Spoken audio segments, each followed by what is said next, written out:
Teacher হিচাপে দিনটোৰ বেছিভাগ সময় ল'ৰা ছোৱালীৰ লগত থাকোঁ, ল'ৰা ছোৱালীৰ মাজত থাকোঁ। গতিকে তেওঁলোকৰ লগত থাকোঁতে বহুত সময়ত কিছু কথা মনলৈ আহে আৰু এই মনলৈ অহা কথাবিলাকেই ভিডিঅ' আকাৰে আপোনালোকলৈ বুলি পঠাবলৈ যত্ন কৰোঁ। আৰু তেনে এটা উদ্দেশ্য লৈ আজি আপোনালোকলৈ বুলি মই এটা বিশেষ বিষয় লৈ আহিছোঁ আৰু সেই বিষয়টো হৈছে ল'ৰা ছোৱালীৰ শাসন কৰা সম্পৰ্কত। ইয়াৰ আগৰ ভিডিঅ'টোত মই ল'ৰা ছোৱালীক কেনেকৈ মৰম কৰিব লাগে এইটো সম্পৰ্কত আলোচনা কৰিছোঁ। গতিকে ল'ৰা ছোৱালীক জানো কেৱল মৰম কৰিলেই হ'ব?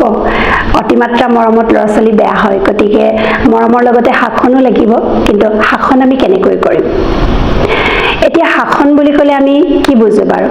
শাসন কৰা বুলি ক'লে আমি তেওঁলোকক ডাঙৰকৈ গালি গালাজ কৰা বা মাৰপিট কৰা, চিঞৰ বাখৰ কৰা, এইবিলাকক শাসন বুলি কয় জানো? এইবিলাক শাসন নহয় একচুৱেলি। তেওঁলোকক মাৰপিট কৰা, গালি গালাজ কৰা এইবিলাক ল'ৰা ছোৱালীৰ কাৰণে ভাল নহয়। ইয়াৰ চাইণ্টিফিক ৰিজন আছে যে কি কাৰণত আমি ল'ৰা ছোৱালীক তেনেধৰণে ব্যৱহাৰ কৰিব নালাগে। এই সম্পৰ্কত মই আগতে আপোনালোকক এটা ভিডিঅ' দিছিলোঁ। আশা কৰিম মই আপোনালোকে সেই ভিডিঅ'টো চাব। গতিকে আমি মাৰপিট কৰি, গালি গালাজ কৰি ল'ৰা ছোৱালীক শাসন কৰিব নোৱাৰোঁ। যদি আমি মাৰপিট কৰি, গালি গালাজ কৰি ল'ৰা ছোৱালীক শাসন কৰিব নোৱাৰোঁ, তেনেহ'লে আমি তেওঁলোকক শাসন কেনেকৈ কৰিম? তাৰ কাৰণে আমি কিছু নীতি নিয়ম মানি চলিব লাগিব। যেনেধৰণে গোটেই বিশ্ব ব্ৰহ্মাণ্ডখন এটা নিৰ্দিষ্ট নীতি নিয়মৰ মাজত চলি আছে, নহয় জানো? সেই নীতি নিয়মৰ ক'ৰবাত যদি অকণমানো ব্যতিক্ৰম হয়, তেনেহ'লে আমি থকা এই ধুনীয়া পৃথিৱীখন থাকিব জানো? কেতিয়াও নাথাকে। তেনেধৰণে আমাৰ দেশখনো কিছুমান নিৰ্দিষ্ট নীতি নিয়মৰ মাজেদি চলিছে। বিভিন্ন অনুষ্ঠান প্ৰতিষ্ঠানবিলাকতো বিভিন্ন ধৰণৰ নীতি নিয়ম থাকে। কিন্তু ডাঙৰ কথা হ'ল যে আমাৰ ঘৰবোৰত সেই নীতি নিয়মবিলাক আমাৰ ঘৰবোৰতো থাকে, কিন্তু আমাৰ ল'ৰা ছোৱালীয়ে সেই নীতি নিয়মবিলাক ভালকৈ নাজানে। গতিকে আমাৰ প্ৰথম দায়িত্ব হ'ব বা প্ৰথম কাম হ'ব যে আমাৰ সন্তানক আমাৰ ঘৰখনত যিটো নীতি নিয়ম আছে সেই নীতি নিয়মখিনি তেওঁলোকক বুজাই দিব লাগে। এখন ঘৰতনো কেনেকুৱা ধৰণৰ নীতি নিয়ম থাকে? যেনে ধৰক আমি দিনটোৰ 3 সাঁজ ভাত, সেই ভাতৰ সময়ত যে আমি সকলোৱে বহি একেলগে আহাৰ ল'ব লাগে, তেনেকুৱা ধৰণৰ নীতি নিয়ম থাকে। বা ক'ৰবালৈ যাবলৈ বিচৰাৰ আগতে যে আমি সকলো মিলি আলোচনা এটা কৰিব লাগে, বা ক'ৰবালৈ ওলাই যাওঁতে মাতষাৰ লগাই যাব লাগে। ঘৰলৈ আলহী অতিথি আহিলে নিজ ইচ্ছাৰে তেওঁলোকৰ লগত পৰিচয় হ'বগৈ লাগে বা তেওঁলোকক মাতষাৰ দিব লাগে। এইবিলাক নীতি নিয়ম নহয় জানো? আৰু যেতিয়া তেওঁলোক টিন এজৰ অৱস্থা পায়হি, যেতিয়া ল'ৰা ছোৱালীৰ বয়স 12 বছৰলৈকে থাকে, তেতিয়া তেওঁলোকৰ নীতি নিয়মৰ ক্ষেত্ৰত বিশেষ প্ৰব্লেম নহয়।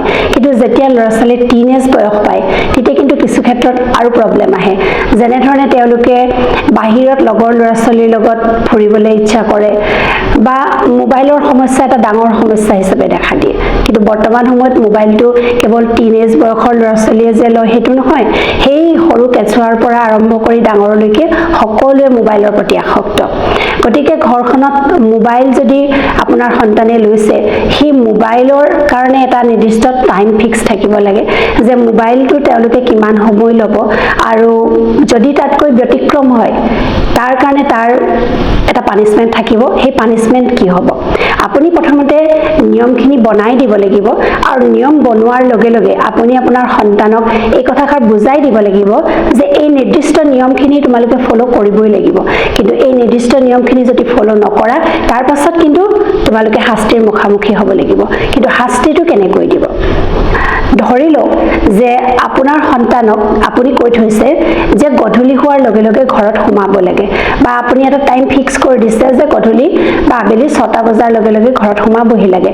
কিন্তু ল'ৰাটোৱে কিন্তু সেই প্ৰথম দিনা মানিলে, দ্বিতীয় দিনাখন কিন্তু সেই টাইম টেবুলটো নেমানিলে, তেতিয়া আপুনি কি কৰিব? তাক লগালগেই গালি গালাজ কৰিব, মাৰপিট কৰিব, চিঞৰ বাখৰ কৰিব, নে আপুনি নিজে সেই সময়ত ধৈৰ্য ধৰিব? এইটো বহুত ডাঙৰ কথা, কাৰণ আমি নিজৰ ওপৰতো কণ্ট্ৰল ৰাখিব পাৰিব লাগিব। আমি বৰ বেছি আৱেগিক হ'ব নালাগিব। যি সময়ত আপুনি দেখিছে যে আপোনাৰ ল'ৰাই নিয়ম ভাঙিছে, সেই সময়খিনিত আপুনি কথাটো মনত ৰাখক যে এই নিয়ম ভাঙিছে, তাৰ কাৰণে সি পানিছমেণ্ট পাব, কিন্তু লগে লগে আপুনি পানিছমেণ্টটো নিদিব।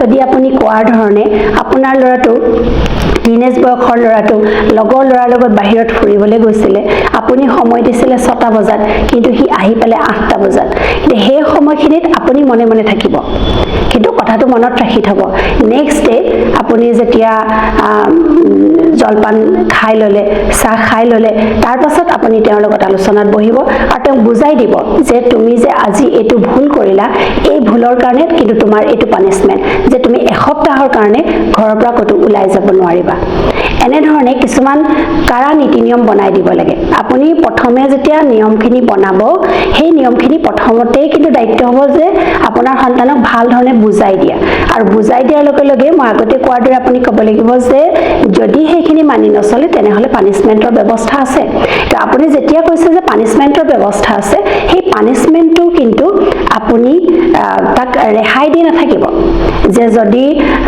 লৰাটো দেৰিকৈ ঘৰত সোমাইছে যদি মাকে কয় হ'ব দিয়া এদিনহে কৰিছে আৰু আনকালে নকৰে আৰু আপুনি একো নকব বুলি যদি দেউতাকক কনভিন্স কৰে আৰু দেউতাকো যদি কনভিন্স হৈ যায় তেনেহলে বেয়া হ'ব কাৰণ এইটো নিৰ্দিষ্ট নিয়মটো ডেইলি মানি চলিব লাগিব তেতিয়াহে তেওঁলোকে আগলৈ গৈ সেই ঘৰখনৰ সেই নীতি নিয়মবিলাকৰ বিষয়ে ভাল ধৰণে বুজা হ'ব কিন্তু আমাৰ ঘৰবিলাকত ডাঙৰ সমস্যা এটা আছে আৰু সেই সমস্যাটো হৈছে কি আমি ঘৰখনৰ কিখিনি নীতি নিয়ম আছে এই কথাখিনি আমি আমাৰ ল'ৰা-ছোৱালীক বুজাই নিদিও কিন্তু তাৰ পৰিৱৰ্তে আমি কি কৰো যে যেতিয়া ঘৰখনলৈ আলহী এজন আহিলে আমি দেখিলো যে আমাৰ ল'ৰাটোক বা ছোৱালীজনীক আহি পেলাই সেই আলহীজনক মাতখাৰ নিদিলে বা ভাল ধৰণে কথা নাপাতিলে আলহী ওলাই যোৱাৰ লগে লগে আমি সেই ল'ৰাটো বা ছোৱালীজনীক খুব গালিগালাজ কৰিবলৈ আৰম্ভ কৰো খুব ধমকি দিওঁ যে তই মাতখাৰ কিয় মাতিব নোৱাৰিলি তই এইটো কথা নাজানো নেকি এনে ধৰণে আমি গালিগালাজ কৰো কিন্তু আমি কেতিয়াবা কৈছো নে যে এইটো আমাৰ ঘৰখনৰ নিয়ম হয় এই ঘৰখনৰ নিয়মটো মানি চলিব লাগিব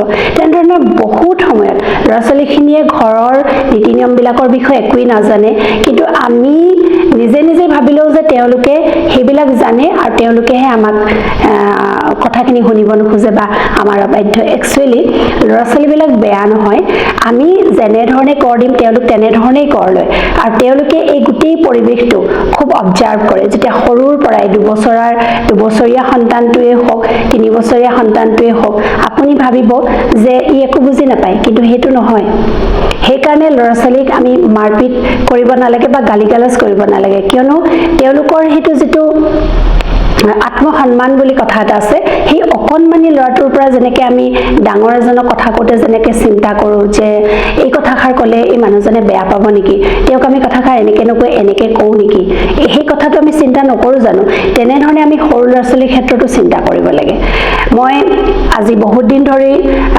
নুৰ একাডেমীৰ পৰিচালনাৰ লগত জড়িত হৈ আছোঁ কিন্তু বিভিন্ন সময়ত বিভিন্ন পৰিস্থিতিৰ মুখামুখি হৈছোঁ কিন্তু এনেকুৱা এটা দিনো মনত মোৰ নাহে বা মনত নাই যে মই ল'ৰা-ছোৱালীক মাৰপিট কৰি বা বৰ বেছি গালিগালাজ কৰি তেওঁলোকক শুদ্ধ কৰিবলৈ যত্ন কৰিছোঁ গতিকে এইটো আমি পিতৃ-মাতৃসকলেও মানি চলিব পাৰোঁ যে মাৰপিট কৰি বৰ বেছি গালিগালাজ কৰি আমি ল'ৰা-ছোৱালীক কেতিয়াও শুদ্ধ কৰিব নোৱাৰোঁ কাৰণ ই তেওঁলোকৰ আত্মসন্মানত আঘাত কৰে তেওঁলোকে বহুত ডিছৰেছপেক্ট ফিল কৰে গতিকে আমি ডাঙৰক যেনেকৈ কথা কওঁতে চিন্তা কৰি ক'ব লাগে আমি সৰু ল'ৰা-ছোৱালীখিনিকো সেই তেওঁলোকৰ সন্মানটো বজাই ৰাখিহে কথা ক'ব লাগে গতিকে আমি এনেধৰণে ঘৰখনত এটা নিৰ্দিষ্ট নীতি নিয়ম আমি সজাব লাগে বা সাজু কৰিব লাগে আৰু সেই নিৰ্দিষ্ট নীতি নিয়মখিনি আমাৰ ল'ৰা-ছোৱালীকেইটাক বুজাই দিব লাগে আৰু তেওঁলোকে যাতে আগলৈ গৈ সেই নীতি নিয়মখিনি সুন্দৰ ৰূপত মানি চলে আৰু তেওঁলোকৰ যাতে আহিব লগা সময়ছোৱাত